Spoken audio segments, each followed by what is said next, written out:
자, 안녕하세요. 자, 이번 영상을 통해서는 대손에 대해서 학습해보는 시간을 갖도록 하겠습니다.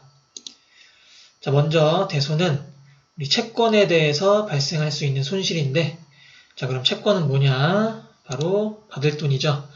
자, 그런데 회계에서 채권은 크게 두 가지로 나뉩니다. 자, 먼저 상거래에서 발생한 채권, 그리고 그 이외의 거래에서 발생한 채권, 이렇게 나뉘는데, 상거래에서 발생한 채권은 외상매출금과 받을 어음이라는 게 있었죠. 자, 우리는 이걸 묶어서 매출채권이라고 했고요. 자, 그리고 이외의 거래에서 발생할 수 있는 채권은 대여금이나 미수금 같은 게 있었죠.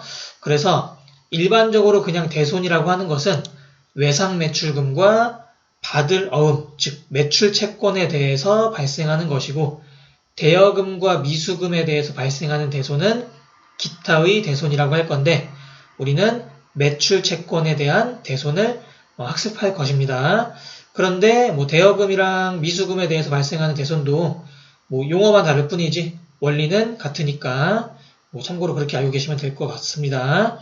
그래서 대손이란 뭐냐? 바로 매출채권을 회수하지 못해 발생하는 손해를 말합니다. 내가 받아야 할 돈인데 받지 못하게 되었으니까 손해겠죠. 그래서 이걸 대손이라고 부르는 것이고, 자, 회계상으로는 이게 손실이니까 비용으로 처리를 할 것입니다. 대손에 대한 개념을 조금 더 정확하게 알기 위해서는 수익비용 대응의 원칙이라는 것을 한번 생각해 보셔야 되는데, 수익비용 대응의 원칙이 뭐냐? 바로 특정 거래와 관련하여 발생한 수익과 비용은 동일한 회계기간에 인식해야 된다는 것이 수익비용 대응의 원칙입니다. 자, 우리 이 말이 구체적으로 어떤 뜻인지 간단한 예를 통해서 한번 보도록 하겠습니다. 자, 5월 1일 상품을 외상으로 매출했습니다. 자, 그럼 매출액이라는 수익이 생겼고, 우린 이걸 X1년도의 수익으로 인식을 할 것입니다. 그리고 만약 이 상품 판매 거래와 발생해서 어떤 비용이 발생한다. 그러면은 그 비용도 X1년도의 비용으로 인식을 해야 된다는 것입니다. 자, 그럼 그러한 비용들은 어떤 것들이 있느냐? 바로 대손상각비가 대표적으로 있겠고요. 매출 원가 이런 것들도 수익비용 대응의 원칙으로 인식해야 되는 대표적인 비용이라고 볼 수 있는데, 우리는 일단 대손상각비만 생각해 보도록 하겠습니다. 그럼 정리하자면은 X1년도에 매출액으로 인식한 수익이 있다면은 그 매출로 인해 발생할 수 있는 대손이라는 비용도 X1년도에 인식을 해야 된다는 것입니다.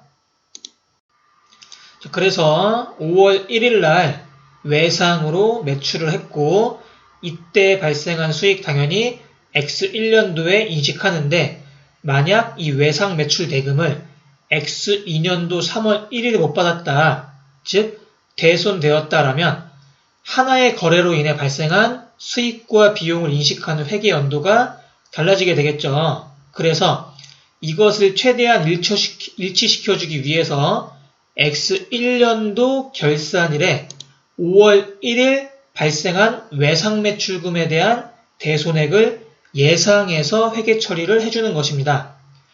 아니, 그럼 그 돈을 다 받을지 안 받을지도 모르는데 대손을 예상하는 게 말이 됩니까? 라고 생각하실 수도 있는데, 이 기업체들이 사업을 1, 2년 하는 것도 아니고 어떤 꾸준함 속에서 분명히 존재하는 패턴이라는 게 있을 건데, 외상 매출금을 100% 다 회수한 회사는 많이 없을 겁니다.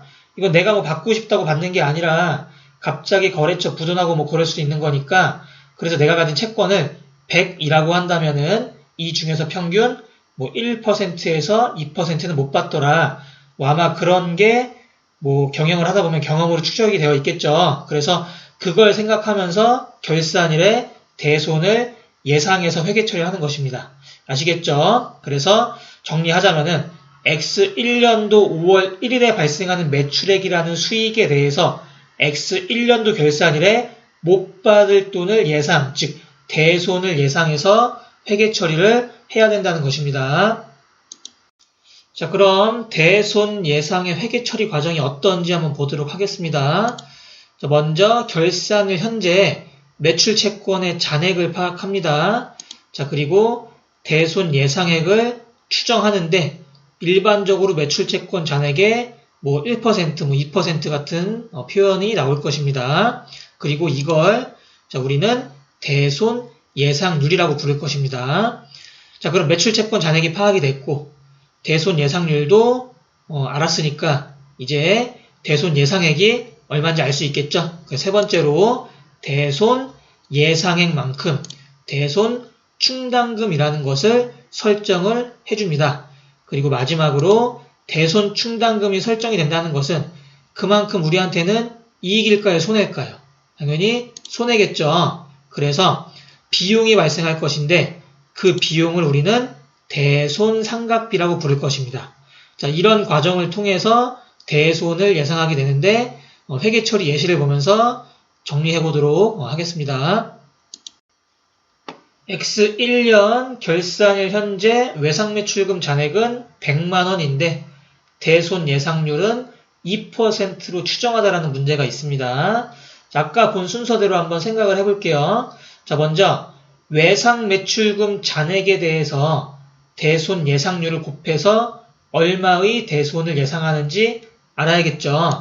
그래서 외상매출금 잔액 100만원에다가 대손 예상률 2%, 0.02를 곱하니까 2만원 나오는데 이게 내가 앞으로 받아야 될 외상매출금 중에서 못 받을 것 같다고 예상을 하니까 미리 결산일에 회계 처리해 놓으라는 거죠.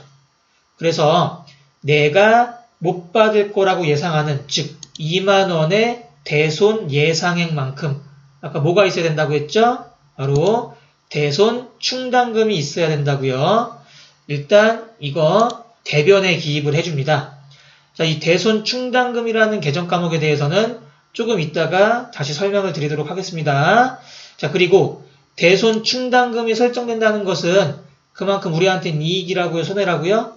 손해라고 했죠. 그래서 비용에 해당하는 계정 과목이 올 거라고 했는데 그거는 대손 상각비라고 했고요. 이거는 비용이니까 어느 변?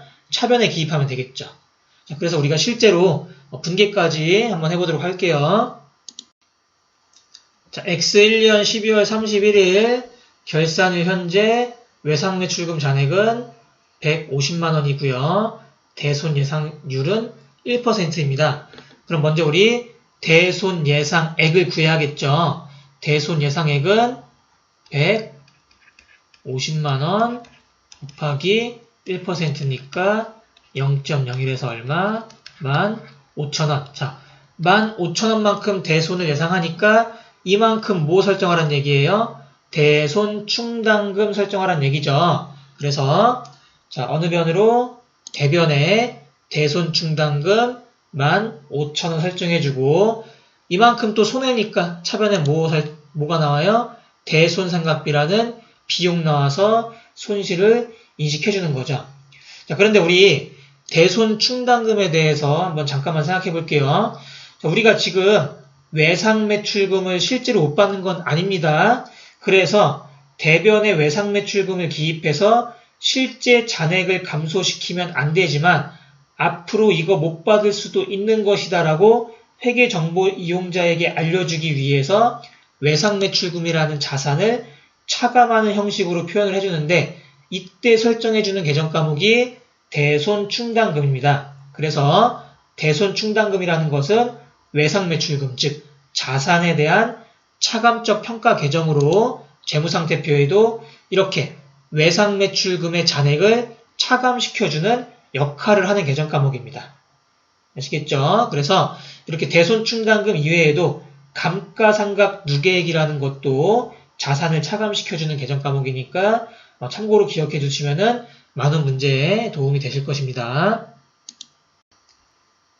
자, 우리 이제 예제 하나만 더 풀어보고 마무리 해보겠습니다. 근데 이번 문제는 지금까지 한 상황이 조금 다릅니다.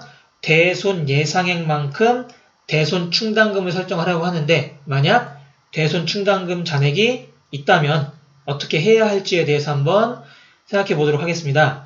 자, 문제를 보시면은 아까와 다 같은데 얘만 지금 대손 충당금 잔액이 10,000원이 있다는 상황이 추가가 된 거죠. 그래서 일단 대손 충당금 잔액이 있다고 해서 대손 예상액이 바뀌는 건 아니죠. 그래서 먼저 예상액은 15,000원 똑같이 나올 것입니다.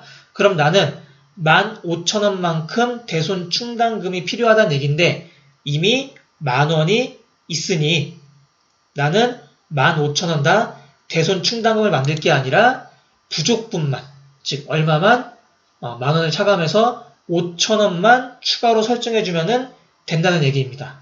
자, 그래서 예상액에서 이미 있는 잔액을 차감해서 5,000원만 더 설정해주는 분계만 하면 된다는 얘기죠. 그래서 분계하면은 자, 먼저 대변에는 외상매출금 실제로 쓰는 게 아니라 외상매출금을 차감해주는 평가 계정인 대손 충당금을 써주는 거고요. 얘가 생겼다는 얘기는 그만큼 우리한테 손실이라는 얘기니까 차변에는 대손상각비를 이렇게 해주면 되는 거죠. 그래서 정리를 하자면은 만약 대손 충당금을 설정하려고 하는데 잔액이 있다. 그럼 그 잔액을 고려해서 어떤 부분만, 부족한 부분만 추가적으로 더 설정해주면 된다는 것입니다. 아시겠죠? 자, 그래서 지금 영상에서 한 거 정리하고 마무리해 보도록 하겠습니다. 자, 먼저 대손이란 매출채권, 외상매출금과 바드러움 중에서 회수하지 못해 발생하는 손해를 말하고 이거는 우리 수익비용 대응의 원칙에 의해서 결산일에 미리 예상을 해야 된다는 거죠. 두 번째, 대손을 예상하는 만큼에는 대변에 대손 충당금이라는 자산의 차감적 평가 계정을 설정해 주는 거고요. 세 번째, 대손 충당금이 설정이 된다는 건 그만큼 우리 회사한테는 손해니까 차변에는 대손 상각비라는 비용을 발생시키면 되겠습니다. 자, 그리고 마지막으로 만약 내가 대손 충당금을 설정하려고 하는데 이미 충당금 잔액이 있다. 그러면은 그것을 고려해서 부족분만 추가로 설정해주면 된다는 얘기입니다. 아시겠죠? 그래서 이번 영상을 통해서 대손 간단하게 했었는데 다음 영상에서도 대손에 대해서 조금 더 복잡한 상황 풀어보고 정리하는 시간 갖도록 하겠습니다. 자, 수고하셨습니다.